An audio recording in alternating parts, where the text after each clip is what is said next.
Ready brother? Okay, వందనాలు brother. సోదరులారా వందనాలండి. Okay, We need to have the Lord's understanding. మనం పొందినట్లు ప్రార్థన చేయాల్సినటువంటి అవసరం ఉన్నది. యాకోబు బ్రదర్ చేస్తారా ప్రార్థన? మమ్మల్ని మిత్రులుగా ప్రేమించిన మా ప్రియ పరలోకమందున మా తండ్రి, నీ పరిశుద్ధకరమైన నామానికి స్తోత్రాలు తెలుసుకుంటున్నాము. వినిపిస్తున్నప్పుడు నా తండ్రి మీ దాన్ని ప్రభావ మీరు పూరగా వాడుకోండి. ఆయా తెలుగులో నా తండ్రి అనువాదం చేయించినటువంటి నా తండ్రి మీ దాన్ని జ్ఞాపకం చేసుకోండి. వారి ద్వారా అనేక మాటలు నేర్చుకోవడానికి మీ సహాయం దయచేసి నడిపించుకోకండి. ఈ మనలన్నీ కూడా మీ ప్రియకుమారుడు యేసుకృష్ణామని కూడా ప్రార్థిస్తున్నాం తండ్రి. ఆమేన్. Okay brother. Okay, so Matthew 26. మత్తయి సువార్త 26 Let's read 30 to 32. 30వ వచనం నుంచి 32వ వచనం వరకు చదువుదాము. అంతటా వారు కీర్తన పాడి ఒలీవల కొండకు వెళ్ళిరి. అప్పుడు యేసు వారిని చూచి, ఈ రాత్రి మీరందరూ నా విషయమై అభ్యంతర పడెదరు, వెళ్ళనగా గొర్రెలకు వెళ్ళేదనెను. అందుకు పేతురు, నీ విషయమై అందరూ అభ్యంతర పడినను నేను ఎప్పుడును అభ్యంతర పడనని ఆయనతో చెప్పగా, యేసు అతన్ని చూచి, చాలు కదా 36 up to 36. In Jesus' original plans, యేసు యొక్క ప్రారంభ సంకల్పం అంటే ఆది సంకల్పం ఏంటో ఇక్కడ మనం చూస్తున్నాము. so here we read in Matthew 26. ఇక్కడ మత్తయి 26వ అధ్యాయంలో మనం దాన్ని చదువుతున్నాం. This is before they go to Mount of Olives. వారు ఒలీవ కొండకు వెళ్ళడానికి ముందుగా జరిగినటువంటి విషయం ఇది. And he told them, after I'm risen, I will go before you into Galilee, in verse 32. గమనించాలి, నేను తిరిగి పునరుత్థానుడైన తర్వాత నేను ముందుగా గలిలయకి వెళ్ళేదను అని చెప్పాడు. So that was the plan. అది సంకల్పం. But they didn't go. అయితే వారు వెళ్ళలేదు. They didn't believe he had risen from the dead. ఆయన మృతుల్లో నుంచి లేచాడు అనేటువంటి విషయమే వారు నమ్మలేదు. So then Jesus was resurrected. Yesu పునరుత్థానుడయ్యాడు. Matthew 28. మత్తయి సువార్త 28వ అధ్యాయము 5 through 7. 5 నుంచి 7 వచనాలు. దూత ఆ స్త్రీలను చూచి, మీరు భయపడకుడి, సిలువ వేయబడిన యేసును మీరు వెతుకుచున్నారని నాకు తెలియను. ఆయన ఇక్కడ లేడు. తాను చెప్పినట్టే ఆయన లేచి ఉన్నాడు. రండి, ప్రభువు పండుకొనిన స్థలము చూచి త్వరగా వెళ్ళి ఆయన మృతులలో నుండి లేచి ఉన్నాడని ఆయన శిష్యులకు తెలియజేయుడి. ఇదిగో ఆయన గలిలయలోనికి మీకు ముందుగా వెళ్ళుచున్నాడు. అక్కడ మీరు ఆయనను చూతురు. ఇదిగో మీతో చెప్పితినను. Okay, So here's the angel then speaking to the women. చూడండి, ఇక్కడ దూత స్త్రీలతో మాట్లాడుచున్నాడు. And he told them, you go tell the disciples, I'm risen from the dead. చూడండి, ప్రభు ఏం చెప్పాడంటే, నేను మృతుల్లో నుంచి పునరుత్థానుడయ్యాను కనుక శిష్యులతో చెప్పండి అని చెప్పి స్త్రీలతో ఆ విషయం చెప్పడం జరిగింది. Sorry, the angel said, go tell the disciples, he is risen from the dead. క్షమించాలి, ఆ యొక్క దూతలు చెప్పారన్నమాట, ఆయన మృతుల్లో నుంచి లేచాడు కాబట్టి శిష్యులతో చెప్పండి అని చెప్పి చెప్పడం జరిగింది. And then he's going to Galilee. కనుక ఆయన గలిలయకి వెళ్తున్నాడని కూడా వారు చెప్పడం జరిగింది. And you'll see him there. అక్కడ మీరు ఆయనను చూచెదరు. Did the apostles go? అపోస్తులు వెళ్ళారా? And of course they did not. వారు వెళ్ళలేదు అనే విషయాన్ని మనం చూస్తున్నాం. In Matthew 28 verse 10, మత్తయి సువార్త 28వ అధ్యాయము 10వ వచనం చూడండి. యేసు, భయపడకుడి, మీరు వెళ్ళి నా సహోదరులు గలిలయకు వెళ్ళవలననియో వారక్కడ నన్ను చూతురనియో వారికి తెలుపుదనెను. Okay, so Jesus now appears to the same women. యేసు అదే స్త్రీలకు ప్రత్యక్షుడయ్యాడు. And he says, go and tell my brethren, I'll meet you in Galilee. చూడండి, నా యొక్క సహోదరులకు పోయి చెప్పండి, నేను గలిలయలో వారికి ప్రత్యక్షుడవుతానని చెప్పడం జరిగింది. And they'll see me in Galilee. వారు నన్ను గలిలయలో చూసెదరు. So why didn't they go? వారు ఎందుకు వెళ్ళలేదు? And of course the answer is they didn't believe he was raised from the dead. సమాధానం ఏంటంటే, ఆయన మృతుల్లో నుంచి పునరుత్థానుడయ్యాడు అనే విషయం వారు నమ్మలేదు. So Matthew 28 verse 16. మత్తయి సువార్త 28వ అధ్యాయము 16వ వచనం కూడా చూడండి. 11 మంది శిష్యులు యేసు తమకు నిర్ణయించిన గలిలయలోని కొండకు వెళ్ళిరి. Okay, So then now they go to Galilee like Jesus had appointed before. చూడండి ఇప్పుడు వారు యేసు నిర్ణయించిన ప్రకారము గలిలయకు వెళ్ళారు, కొండకు వెళ్ళారు. So we saw yesterday in Luke 24.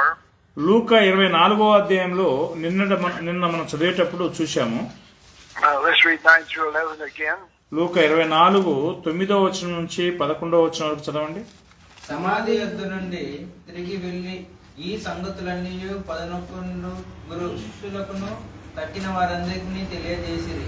ఈ సంగతులు అపోస్తలులతో చెప్పిన వారెవరనగా మగ్దలేన మరియయు, యోహానయు, యాకోబు తల్లి అయిన మరియయు, వారితో కూడా ఉన్న ఇతర స్త్రీలను.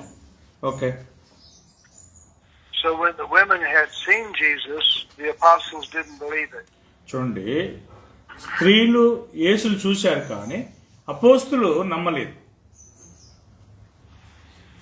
So why were the apostles not believing? అపోస్తులు ఎందుకు నమ్మలేదు? These women were righteous women. ఈ యొక్క స్త్రీలు నీతి కలిగినటువంటి స్త్రీలై ఉన్నారు. So back in John 20, ఇప్పుడు యోహాను 20వ అధ్యాయానికి మరొకసారి తిప్పుకుందాము. we saw that Mary Magdalene immediately ran to Peter and John. వెంటనే మగ్దలేనే మరియ పేతురు యోహాను యొద్దకు పరిగెత్తుకుని పోయినట్లుగా మనం చూశాము. And so then she comes back to the sepulchre. వారు ఆ యొక్క సమాధి యొద్దకు వెళ్ళారు. And then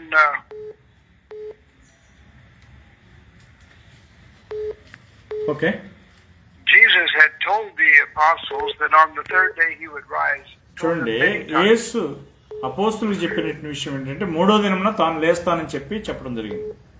So I'm going to give you the references here where he said he'd be raised the third day. ఆయన 3వ దినాన్ని లేస్తానని చెప్పి వారితో చెప్పినటువంటి వచ్చిన భాగాన్ని మీకు ఇస్తాను చూడండి. First reference is Matthew 16. Sorry, The first reference is Matthew 16, మొదటి వచ్చిన భాగం ఏంటంటే మత్తయి 16వ అధ్యాయము verse 21. 21వ వచనం. Then Matthew 17, మత్తయి 17వ అధ్యాయము verse 23. 23వ వచనం. Then Matthew 20, మత్తయి 20వ అధ్యాయము verse 19. 19వ వచనం. Then Mark 9, మార్కు 9వ అధ్యాయము verse 31. 31వ వచనము. Mark 10, మార్కు 10వ అధ్యాయము verse 34. 34వ వచనము. Luke 9, లూకా 9వ అధ్యాయము verse 22. 22వ వచనం. Luke 18, లూకా 18వ అధ్యాయము verse 33. 33వ వచనము. Luke 24, లూకా 24వ అధ్యాయము verse 7. 7వ వచనం. So how many times did he tell them he's going to be raised the third day? ఎన్నిసార్లు తాను 3వ దినాన్ని లేస్తానని చెప్పాడు?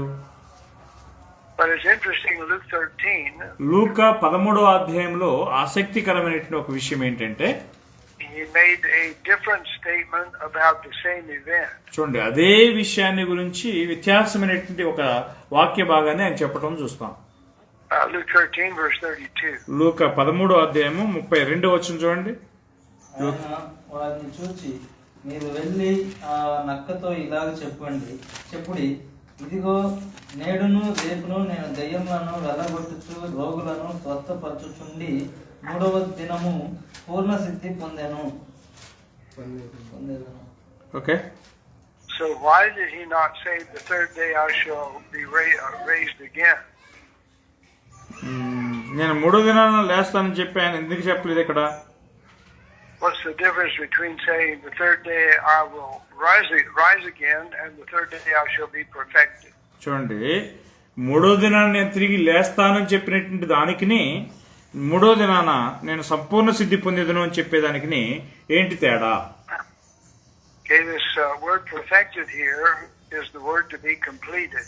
చూడండి ఇక్కడ సంపూర్ణ సిద్ధి అనేటువంటిది పూర్ణము లేకపోతే పూర్తి అని అర్థం అన్నమాట. And it is the Greek word.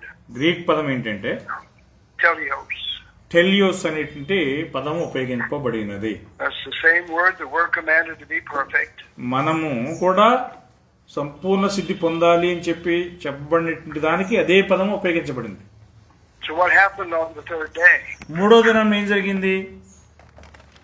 Jesus went to the Father. యేసు తండ్రి యొద్దకు వెళ్ళాడు. And so what happened on the third day with the Father we don't know. చూడండి, మూడో దినంన తండ్రితో ఏం జరిగింది అనే విషయము మనకు తెలియదు. But whether he's talking about the resurrection or talking about getting all authority, we don't know. చూడండి, ఆయన పునరుత్థానాన్ని గురించి మాట్లాడుచున్నాడా లేక సర్వాధికారాన్ని పొందడానికి గురించి మాట్లాడుచున్నాడా అనేటువంటి విషయాలు మాత్రం మనకు పూర్తిగా తెలియదు ఇక్కడ. But in some way he was completed on the third day. ఏదో ఒక విధంగా ఆయన మూడో దినాన్న సంపూర్ణ సిద్ధి పొందుతానని పొంది అన్నట్టుగా చెప్తున్నాడు. Okay, so who was the first one to rise from the dead? మృతుల్లో నుంచి లేచినటువంటి వారిలో మొదటి వారు ఎవరు? Actually 26th chapter అపోస్తుల కార్యము 26వ అధ్యాయం ఒకసారి తిప్పుకోండి. and verse 13. 13వ వచనం. అపోస్తుల కార్యం 26వ అధ్యాయము 13వ వచనం.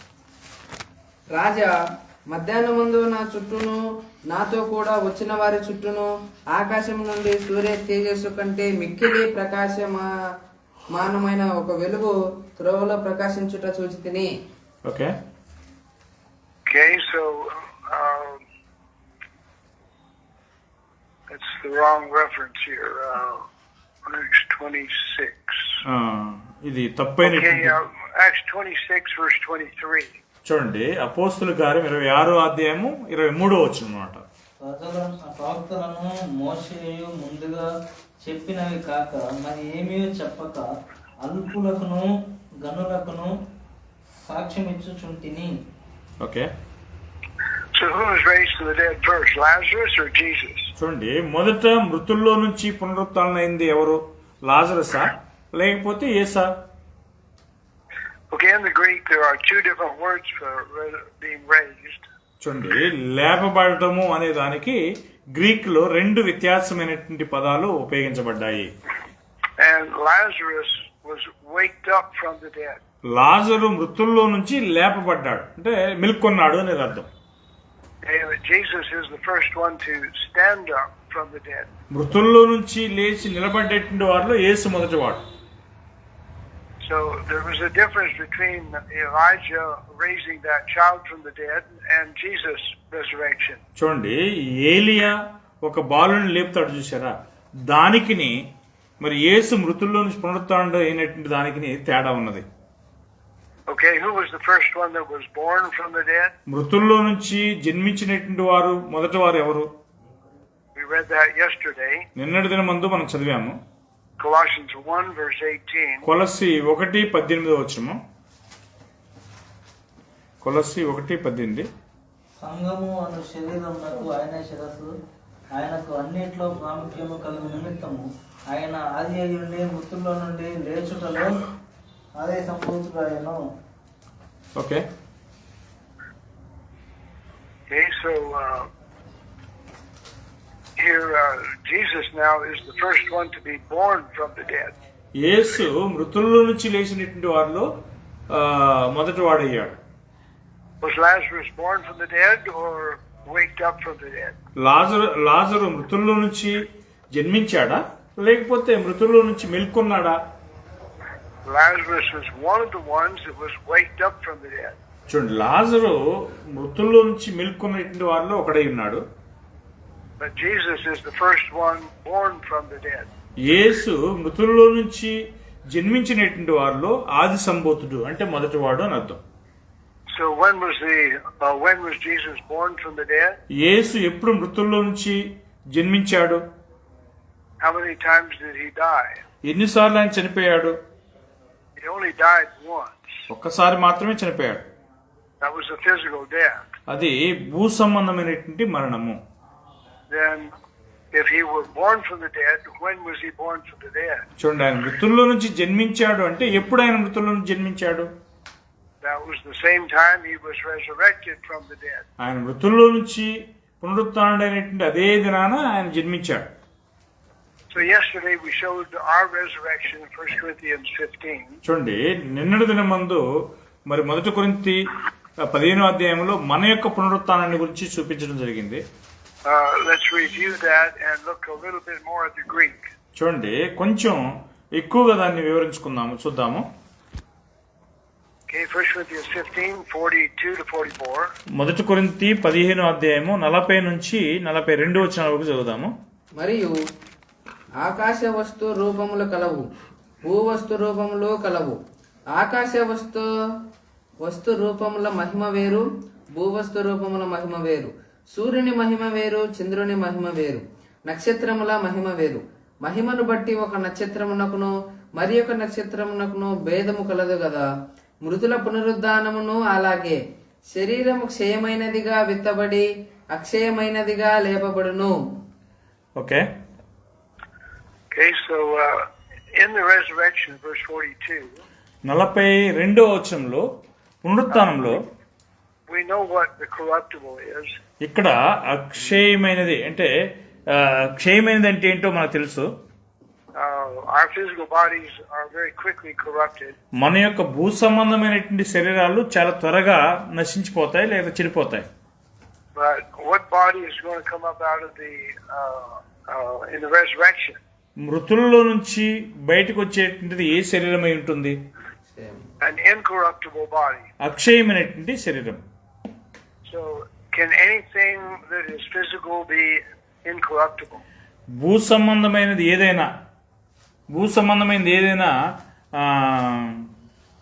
అక్షయమైనదిగా ఉండటానికి అవకాశం ఉందా? Anything physical can be destroyed. చూడండి, భూ సంబంధం అంతా కూడా నశించిపోవడానికి అవకాశం ఉన్నది. Now all matter can be turned into energy. చూడండి, సమస్త వస్తువులు కూడా శక్తిగా మారతాయి. And science has found a way to turn energy into matter. చూడండి, ఈ యొక్క సైన్స్ ప్రకారం శక్తి అనేది మూల వస్తువుగా మారుతుంది.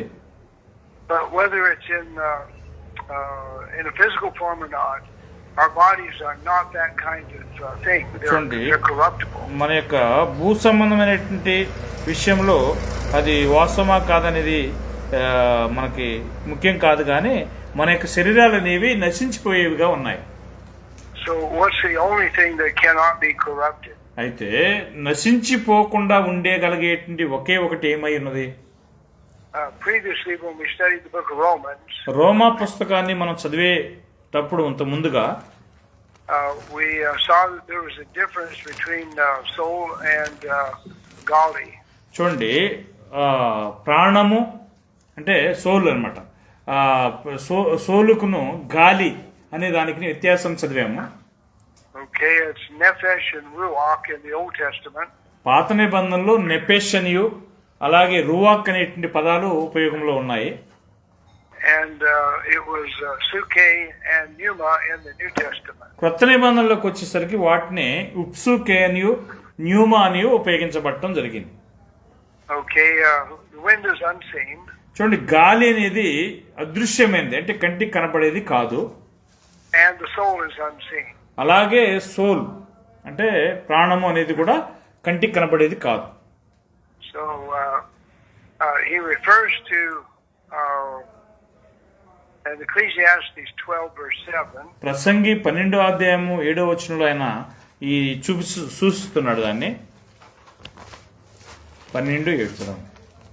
మన్నైనది వెనుకట వలన మరలా భూమికి చేరును, ఆత్మ దాన్ని దయచేసిన దేవుని యొద్దకు మరలా పోవును. Okay. So what is it that goes back to God who gave it?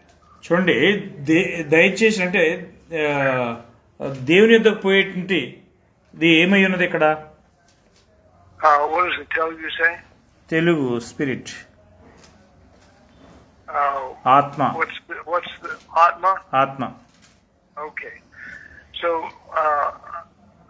I hope you don't mind, but I'm going to show the difference between the Hebrew words here. ఇక్కడ మీరు నేను హెబ్రీ పదాలను, ఈ యొక్క ఆత్మ అనే దానికి Hebrew పదాన్ని ఉపయోగించి చూపించినప్పుడు మీరు ఏమనుకోరని నేను అనుకుంటున్నాను. Okay, the word soul is nephesh, ఇక్కడ సోల్ అనేటువంటి పదానికి నెఫెష్ అనేటువంటి పదం ఉపయోగించబడింది. Okay, the word atma in Telugu is the word nefesh. చూడండి, తెలుగులో ఆత్మ అని చెప్పబడినటువంటి పదానికి నెఫెష్ అనేటువంటి పదం ఉపయోగించబడింది. Okay, so literally the nefesh means a breather. చూడండి, నెఫెష్ అంటే శ్వాసించుట, గాలి పీల్చుకుంటా అని అర్థం. So man was made a breather. చూడండి, మనుషుడు శ్వాసించే ప్రాణి ఆయను. That's the atma. He was made an atma, which is a breather. చూడండి, ఆత్మ అని చెప్పినప్పుడు ఆ యొక్క ఆత్మ ఏంటంటే శ్వాసించే ప్రాణి అని చెప్పి అర్థం. Okay, then he talks about angels. దూతల గురించి మాట్లాడేటప్పుడు Is there a difference between God and angels? దేవునికి దూతలకి మధ్యలో తేడా ఏమైనా ఉన్నదా? Hebrews, the 2nd chapter. Hebrew 2వ అధ్యాయంలో Let's read 12 to 14. హెబ్రీ 2వ అధ్యాయము 12వ వచనం నుంచి 14వ వచనం వరకు చదవండి. పరిశుద్ధపరచు వారికి హెబ్రీ హీబ్రూస్ చాప్టర్ 2 ఆర్ 1? Hebrews 2, హెబ్రీ 2వ అధ్యాయము 12 to 14. 12 నుంచి 14 చదవండి. పరిశుద్ధపరచు వారికిని పరిశుద్ధపరచబడు వారికిని అందరికీ ఒక్కటే మూలము. ఈ హేతువు చేతను వారిని సహోదరులని పిలుచుటకు ఆయన సిగ్గుపడక, నీ నామమును నా సహోదరులకు ప్రచురపరుతును, సమాజము మధ్య నీ కీర్తి గానము చేతును అనెను. మరియు నేను ఆయన నమ్ముకొని ఇందును అనియు, ఇదిగో నేను దేవుడు నాకు ఇచ్చిన పిల్లలను అనియు చెప్పుచున్నాడు. కాబట్టి ఆ పిల్లలు రక్త మాంసములు గలవారైనందున ఆ ప్రకారమే మరణము యొక్క బలము గలవారిని అనగా అపవాదిని మరణము ద్వారా నశింపజేయుటకును, జీవితకాలం అంతయు మరణ భయం చేత దాచిమునకు లోబడిన వారిని విడిపించుటకును ఆయన కూడా రక్త మాంసములలో పాలివాడాయను. Okay. Okay, so Jesus then was in heaven in the form of God. చూడండి, యేసు దేవుని యొక్క స్వరూపంలో పరలోకమందు ఉన్నాడు. And he came to earth in verse 14. 14వ వచనంలో ఆయన భూమి మీదకి వచ్చాడు. And he took part in flesh and blood like we have. మనం ఎలాగైతే రక్త మాంసాలతో ఉన్నామో అలాగే ఆయనను కూడా రక్త మాంసాలు ధరించవలసినటువంటి అవసరం వచ్చింది. Okay, verse 16. 16వ వచనం చూడండి. ఎలాగనగా ఆయన ఎంత మాత్రమును దేవదూతల స్వభావమును ధరించుకొనక అబ్రహాము సంతాన స్వభావమును ధరించి ఉన్నాడు. Okay. Okay, so he was in the form of God. ఆయన దేవుని యొక్క స్వరూపంలో ఉండి ఉన్నాడు ఒకప్పుడు. He took on the form of man. ఆయన మనుషుని యొక్క స్వరూపాన్ని ధరించుకున్నాడు. He did not take on the form of angels. ఆయన దేవదూతల స్వభావాన్ని ధరించుకోలేదు. Okay, so is the form of the angels different from the form of man? చూడండి, దేవుని యొక్క అంటే మనుషుని యొక్క రూపానికి దూతల యొక్క రూపానికి తేడా ఉన్నదా? Angels are far greater than men. చూడండి, దేవదూతలు మనుషుల కంటే చాలా ఉన్నతమైనటువంటి లేదా గొప్పవారు. And he was in the form of God, took on the form of man. ఆయన మరి దేవుని యొక్క స్వరూపం నుండి మనుషుని యొక్క స్వరూపానికి వచ్చి ఉన్నాడు. He did not take on the form of angels. ఆయన దేవదూతల స్వభావాన్ని ధరించుకోలేదు. So all three must be different. ఈ యొక్క మూడు కూడా వ్యత్యాసం కలిగినటువంటివిగా ఉండడానికి అవకాశం ఉన్నది. So angels and men are not the same. దూతలు మరియు మనుషుడు సమానం కాదంటే ఒక్కటే కాదు. So how long do angels live? దూతలు ఎంతకాలం నివసిస్తారు? Okay, in the book of Daniel, దానియేలు పుస్తకంలో we find that the angel called Gabriel. చూడండి, గాబ్రియల్ అనేటువంటి ఒక దూతను వారు పిలిచినట్లుగా మనం చూస్తాము. Let's read Daniel 8 verse 16. దానియేలు 8వ అధ్యాయము 16వ వచనం చదవండి ఒకసారి. దానియేలు 8:16.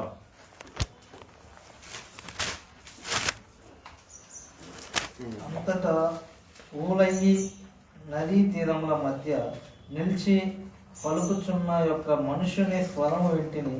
అది గబ్రియేలు, ఈ దర్శన భావమును ఇతనికి తెలియజేయమని చెప్పాను.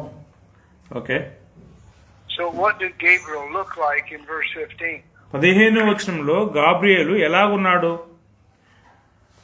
He looked like a man. ఆయన ఒక మనుషుని లాగానే ఉన్నాడు. So verse 17, 17వ వచనము, Daniel came over to him. చూడండి, దానియేలు ఆయన దగ్గరికి పోయాడు. Let's read verse 17. 17వ వచనం చదవండి.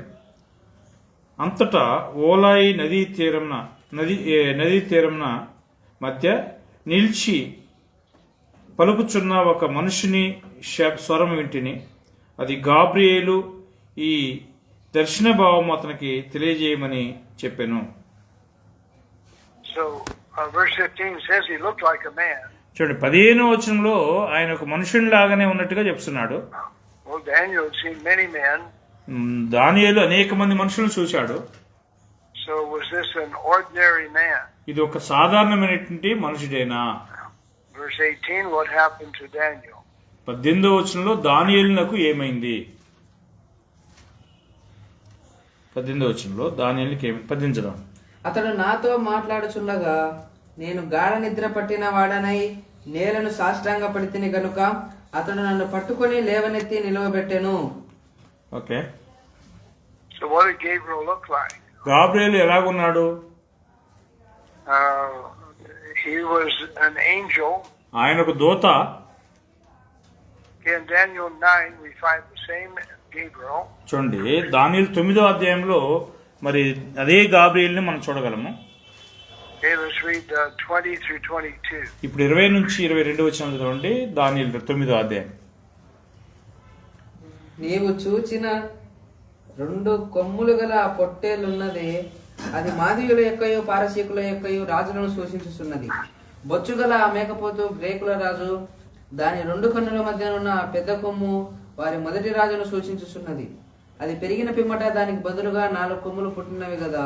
4 రాజులు ఆ జనములో నుండి పుట్టుదురు కాని వారు అతనికున్న బలము గల వారుగా ఉండరు. ఓకే.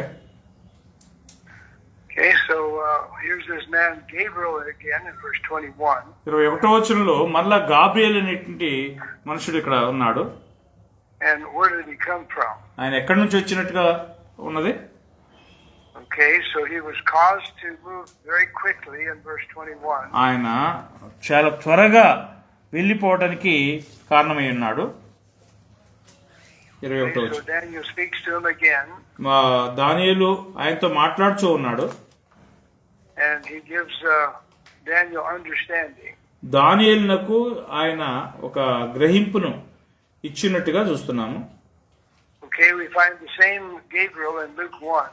లూకా 1వ అధ్యాయంలో కూడా అదే గాబ్రియేలు గురించి మనం చూస్తాం. Verse 19. లూకా 1వ అధ్యాయం 19వ వచనం. దూత, నేను దేవుని సముఖమందు నిలుచు గాబ్రియేలును, నీతో మాట్లాడటకును ఈ సువర్తమానము నీకు తెలుపుటకును పంపబడితిని. Okay. Okay, so verse 11 tells us this was an angel. 11వ వచనం ఏం చెప్తుందంటే ఇది ఒక దూత ఉన్నాడని చెప్తున్నది. And so Gabriel then gives his name. Gabriel మరి తన యొక్క నామమును అంటే పేరుని చెప్తున్నాడు. And where is Daniel generally found? దానియేలు ఎక్కడ మనం కనుగొంటాము? He stands in the presence of God in verse 19. అంటే గాబ్రియేలు అనే దూత ఎక్కడ ఉన్నట్టుగా దానియేలు చూస్తామంటే దేవుని సన్నిధానంలో ఉన్నటువంటి వ్యక్తి లేదా దూత అని చెప్పి చూస్తాం.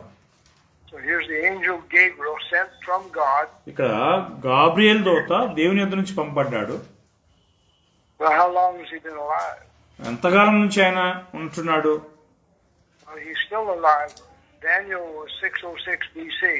దానియేలు 606 BCలో అంటే క్రీస్తు 606లో దానియేలు ఉన్నప్పటి నుంచి ఇప్పటి వరకు కూడా ఆయన సజీవుడిగానే ఉన్నాడు. అంటే ఎవరు? దూత. And this was over 600 years later. 600 సంవత్సరాల తర్వాత కూడా And Daniel still in the presence of God. దానియేలు ఇంకనూ కూడా దేవుని సన్నిధానంలో ఉంటున్నాడు. Then Luke 1:26. లూకా 1:26 చూడండి. 6వ నెలలో గాబ్రియేలును దేవదూత గలిలయలోని నజరేతు ఊరిలో. Okay, So here Gabriel then comes to Mary, చూడండి ఇక్కడ గాబ్రియేలు మరియ దగ్గరకు వస్తున్నాడు. and the angel Gabriel speaks to her. చూడండి గాబ్రియేలు ఆమెతో మాట్లాడుచున్నాడు. Let's read 28 and 29. ఇప్పుడు 28, 29 వచ్చిన చదవండి. ఆ దూత లోపలికి వచ్చి ఆమెను చూసి, దయాప్రాప్తురాలా, నీకు శుభము, ప్రభువు నీకు తోడై ఉన్నాడని చెప్పాను. ఆమె ఆ మాటకు బహుగా తొందరపడి ఈ శుభవాచనను శుభవచనం ఏమవును ఇటు మేమిటో అని ఆలోచించుకొనుచుండగా దూత, మరియు భయపడకుము, దేవుని వలన నీకు కృప పొందితివి. Okay, Now when Daniel saw Gabriel, he fainted. చూడండి దానియేలు గాబ్రియేలు చూసినప్పుడు అతను సొమ్మసిల్లిపోయినట్టుగా చూశాం. But now what happened when he appeared to Mary? ఇప్పుడు ఆయన మరియకు అంటే గాబ్రియేలు మరియకు ప్రత్యక్షమైనప్పుడు ఏం జరిగింది? Was Mary stronger than Daniel? Mariya దానియేలు కంటే కూడా బలవంతురాలా? And verse 29, was she concerned about his appearance? 29వ వచనంలో ఆయన యొక్క అక్కరణ గురించి అంటే ఆయన ప్రత్యక్షత గురించి అక్కర కలిగి ఉన్నాడా? No, she was concerned about his words. చూడండి, లేదు కానీ ఆమె యొక్క పనిని గురించి అక్కర కలిగి ఉన్నది. So did Zechariah believe that Gabriel was an angel? Gabriel ఒక దూత అయి ఉన్నాడనేటువంటిది Zechariah నమ్మాడా? He didn't believe what Gabriel said. Gabriel ఏం చెప్పాడో దాన్ని Zechariah నమ్మలే. So what form was Gabriel in these two cases? ఈ రెండు సందర్భాల్లో గాబ్రియేలు ఏ రూపంలో ఉండెను? So angels can take on different forms. చూడండి, దూతలు వ్యత్యాసమైనటువంటి స్వరూపమును ధరించుకోవడానికి అవకాశం ఉన్నది. And we read yesterday in Luke the 20th chapter, నిన్నటి దినమందు లూకా 20వ అధ్యాయం చదివాం మనం. 34 to 36. Let's read it again. మరొకసారి 34 నుంచి 36 వచనం చదవండి. లూకా 20వ అధ్యాయం. అందుకు యేసు, ఈ లోకపు జనులు పెండ్లి చేసుకొందురు, పెండ్లికి ఇయ్యబడుదురు గాని పరమును మృతుల పునరుద్ధానం పొందుటకు యోగ్యులని ఎంచబడిన వారు పెండ్లి చేసుకున్నారు, పెండ్లికి ఇయ్యబడరు. వారు పునరుద్ధానంలో పాలివారై ఉండి దేవదూత సమానులను దేవుని కుమారులన ఇందురు గనుక వారికను సావనేరరు. Okay, So verse 36. 36వ వచనం చూడండి. Can angels die? దూతలు చనిపోవటం జరుగుతుందా? Well, everything we can see with the physical eye dies. చూడండి, మనం భూ సంబంధమైన కన్నులతో చూడగలిగే ప్రతిదీ కూడా చనిపోతుంది. We remember 2 Corinthians 4:18. 2 కొరింథీ 4:18 ఇవి మనకు గుర్తుంటుంది. The things that are seen are temporary, దృశ్యమైనవి తాత్కాలికంలో, అనిత్యమైనవి అని చెప్తున్నాడు. and the things unseen are eternal. చూడండి, అదృశ్యమైనవి మాత్రం నిత్యములై ఉన్నవి అని చెప్తున్నాడు. So if angels can't die, are they physical or are they unseen? చూడండి, దూతలు చనిపోరు అని అన్నప్పుడు భూ సంబంధమైన వారా లేదా అదృశ్యమైన వారా? Okay, now we go to the Greek. ఇప్పుడు మనం గ్రీక్ కు పోతున్నాము. Hebrews the 2nd chapter, Hebrew 2వ అధ్యాయము verses 13 and 14. 13-14 వచనాలు.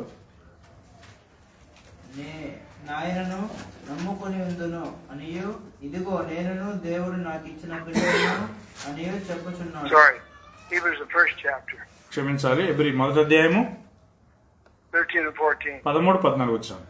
అయితే నేను నీ శత్రువులను నీ పాదములకు పాదపీఠముగా చేయు వరకు నా కుడిపార్శ్వమున కూర్చుండుము అని దూతలతో ఎవరిని గూర్చేయను ఎప్పుడైనా చెప్పాను.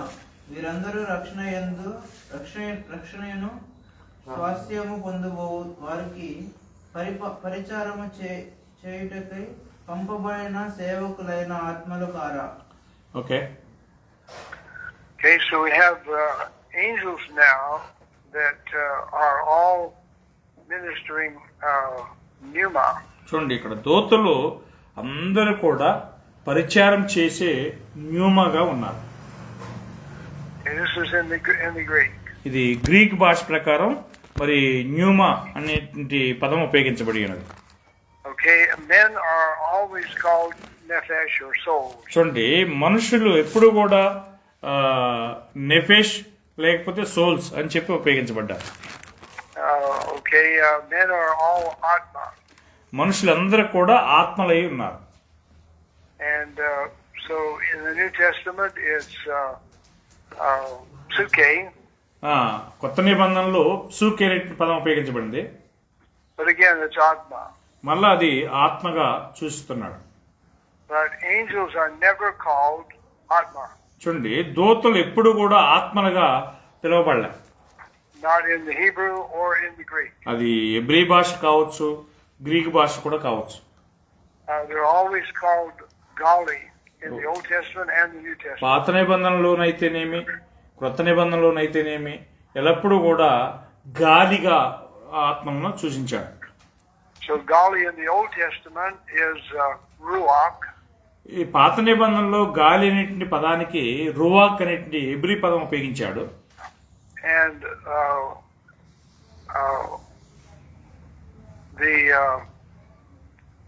the word for ruach in the New Testament is pneuma.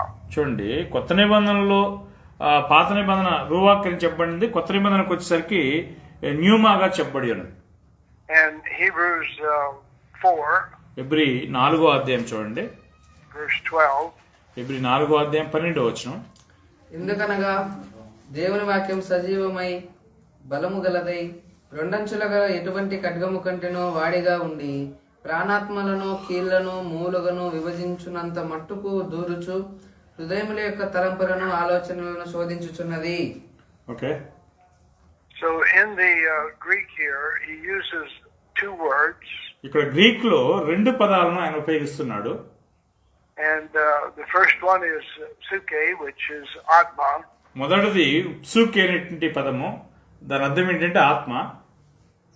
And the second one is pneuma, which is gali. రెండవ పదం ఏంటి? న్యూమా, దాని అర్థం ఏంటంటే గాలి. So that's the literal translation of the word pneuma. చూడండి న్యూమా అనేటువంటి దానికి అక్షరార్థంగా ఉన్నటువంటి అనువాదం అదే ఉన్నది. What does the Telugu use there for pneuma? న్యూమా regarding which scripture? Does he use the word gali there? Which scripture you are talking about? We're in Hebrews 4:12. Hebrews 4:12. We have two words, pranamu, atma. Two words are combined. Actually, combined words are used. Okay, he divides asunder between soul and spirit. How does the Telugu read? Soul, for soul, he has used pranamu. And spirit is he has used atma. Okay, where's the one where he uses gali? Gali used only Hebrews 1 and also John 3. So what verse in Hebrews 1 does he use the word gali? Hebrews 1 chapter 1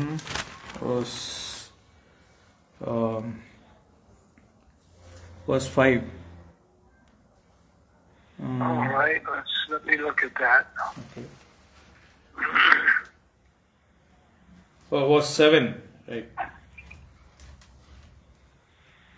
So in English it says, on which of the angels said he any time, you are my son, this day have you begotten me? Verse 7, brother. Oh, right, verse 7, okay. So he makes his angels gali? Yes, brother.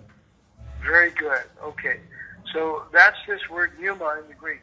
చూడండి ఇక్కడ ఈ దూతలను వాయువులు అని చెప్పాడు చూసారా, Greek లో ఉపయోగించబడిన పదం ఇదనమాట. Okay, so now we have the Telugu translating it exactly correct. ఇప్పుడు తెలుగు కరెక్ట్ గా అంటే సరైనటువంటి అనువాదం ఉన్నది ఇక్కడ. So what color is the wind? Wind అనేటువంటి అంటే గాలికి ఏ రంగు ఉంటుంది? The wind has no color at all. చూడండి గాలికి ఏ రంగు కూడా ఉండదు. Wind is unseen. గాలి అనేది అదృశ్యమైనది, అంటే చూడలేనిది. We see the result of the wind. ఆ యొక్క వాయువు లేదా గాలి యొక్క ఫలితాన్ని మనం చూడగలము, But we can't see the wind. ఆ యొక్క గాలిని మాత్రం మనం చూడలేము. Okay, and this is the very same in John the 3rd chapter, verse 5. యోహాను 3వ అధ్యాయం 4వ వచనంలో అదే కార్యము చెప్పి ఉన్నాడు అక్కడ. John 3, verse 8. యోహాను 3:8 వచనం చూడండి. గాలి తనకిష్టమైన చోటను విసరును, నీవు దాని శబ్దము విందువే గాని అది ఎక్కడి నుండి వచ్చునో ఎక్కడికి పోవునో నీకు తెలియదు. ఆత్మ మూలంగా జన్మించిన ప్రతి వాడును అలాగే ఉన్నాడనెను. Okay, Okay, so here the same word for gali is this 4151. ఇక్కడ గాలి అని పదం చెప్పాడు చూసారా, వాడుతున్న నెంబర్ 41 4151 pneuma. చూడండి 41:51 న్యూమా అనేటువంటి ఒక గ్రీక్ పదం ఉపయోగించబడింది. In verse 6, what does he say? What is born of spirit is spirit? How does the Telugu read? శరీరం మూలంగా పుట్టినది జన్మించినది శరీరంను, ఆత్మ మూలంగా జన్మించినది ఆత్మీయునది. Spirit which has to be spirit says flesh. Just read the Telugu for me. Okay, శరీర మూలముగా జన్మించినది శరీరమును, ఆత్మ మూలముగా జన్మించినది ఆత్మయునై ఉన్నది. So it uses the word atma there. Yes, 2 times ఆత్మ. Right, okay.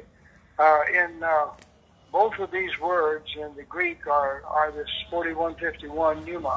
చూడండి, గ్రీక్ లో ఈ 2 పదాలు ఉన్నాయి చూసారా, ఆత్మ అనేది 41:51 అనే పదాలను ఉపయోగించబడ్డాయి. దీని అర్థం ఏంటంటే న్యూమా, అంటే న్యూమా అనే పదం ఉపయోగించబడింది, గాలి. So what kind of birth is he talking about in verse 5? 5వ వచనంలో ఆయన ఏ రకమైనటువంటి జన్మను గురించి మాట్లాడుతున్నాడు? Is this atma birth or a gali birth? ఇక్కడ ఆత్మ జన్మ ఉన్నదా లేకపోతే గాలి జన్మ ఉన్నదా? This is a gali birth. ఇక్కడ ఆత్మ మూలంగానే పదం ఉంది చూసారా, అది గాలి జన్మ ఉన్నది, అంటే గాలి అంటే వాయువు. Okay, Like he says in verse 8, 8వ వచనంలో ఆయన చెప్పినట్లుగా the wind blows where it will. గాలి ఏం చేస్తుందంటే తనకి ఇష్టం వచ్చిన చోటుకి అది వీస్తుంది. You hear the sound, మనం ఆ యొక్క శబ్దాన్ని వింటాం, but you can't tell where it goes and where it comes from. అది ఎక్కడికి పోతుందో ఎక్కడికి వస్తుందో ఎక్కడి నుంచి వస్తుందో మనకు తెలియదు. And he says that's the way it is with everyone that is born of pneuma. అలాగే న్యూమా వలన పుట్టినటువంటి వారందరూ కూడా అలాగే ఉంటారు అని చెప్తున్నాడు. And Telugu uses the word atma there. Yes brother. Okay. So can you understand that atma is from men?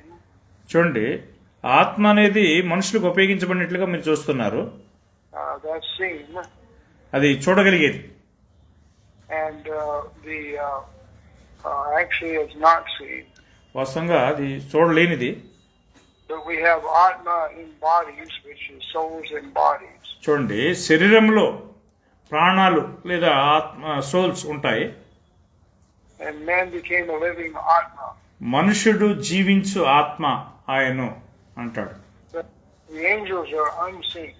దూతలు అదృశ్యులైనటువంటి వారై ఉన్నారు, But they can take on physical form. వారు భూ సంబంధమైనటువంటి స్వభావాన్ని ధరించుకోగలరు. Okay, so we were mentioning yesterday, నిన్నటి దినమందు మనము చెప్పి ఉన్నాము, in the resurrection, was Jesus more like men or more like angels? చూడండి, పునరుత్థానంలో యేసు దూతలను పోలి ఉన్నాడా లేదా మనుషులను పోలి ఉన్నాడా?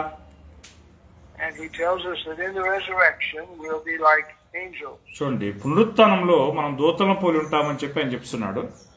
And angels cannot die దూతలు చనిపోరు, because they have a form that is gali.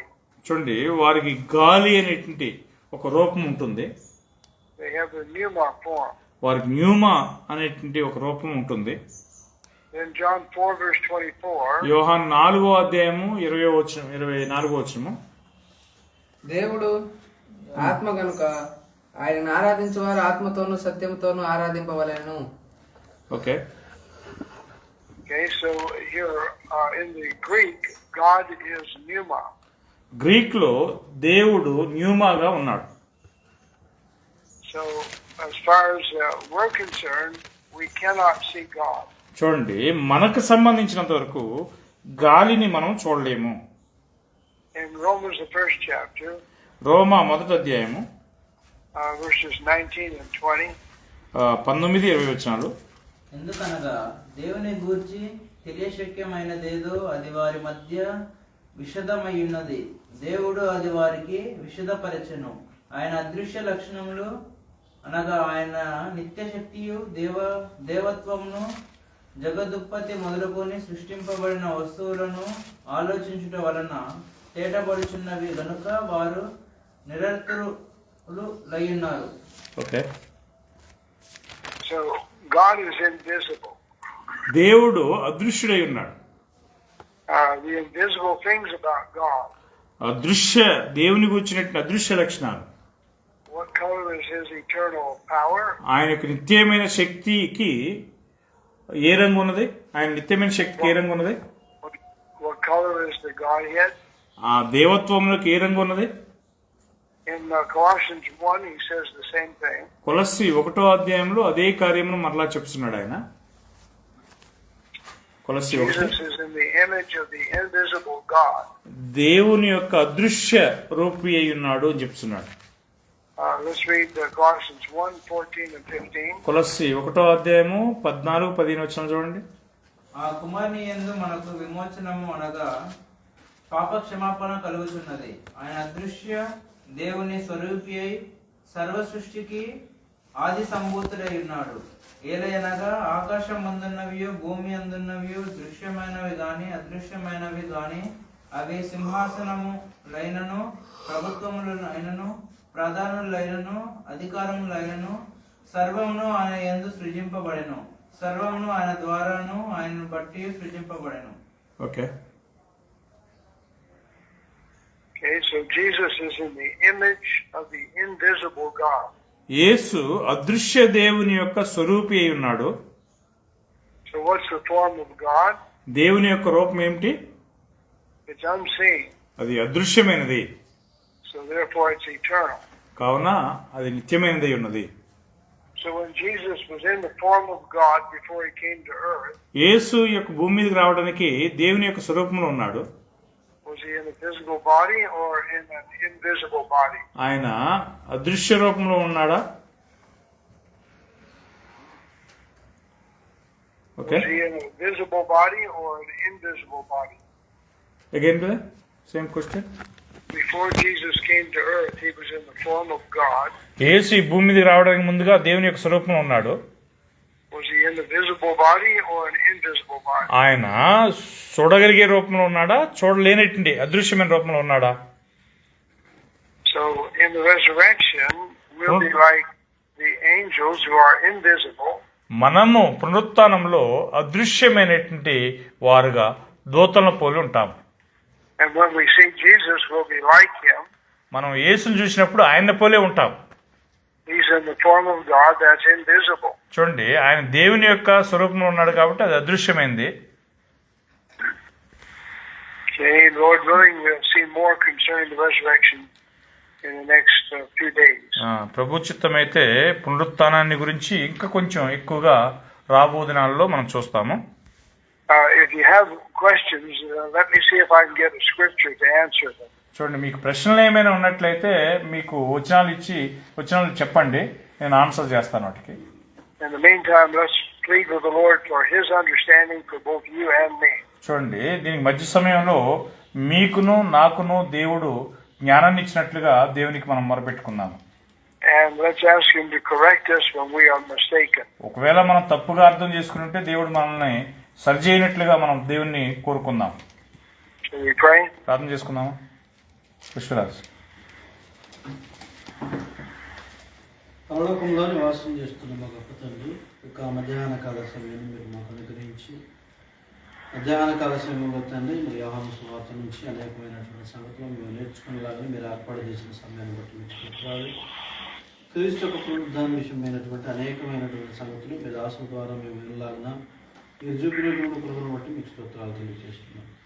ఒక దినాన తండ్రి ఇప్పుడు మేము కూడా పునరుద్ధానం చెందుతాననేటువంటి గొప్ప నిరీక్షణతో ఈ లోకంలో బ్రతకగలగటానికి సహాయం దయచేయండి. వాటి మా కొరకు బోధించినటువంటి దాసులను తర్జుమా చేసినటువంటి దాసులను వారి కుటుంబాలను చేసుకున్నటువంటి పరిచయను సమస్తాన్ని మీరు ఆశీర్వదించండి, సహాయం దయచేయండి. ఇక్కడ ఉన్నటువంటి మా అందరూ కూడా మంచి ఆరోగ్యాన్ని బలాన్ని శక్తిని అనుగ్రహించండి.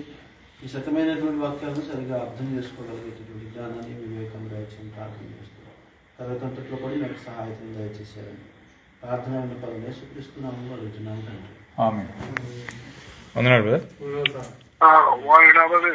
సోదరులారా వందనాలండి. Okay brother.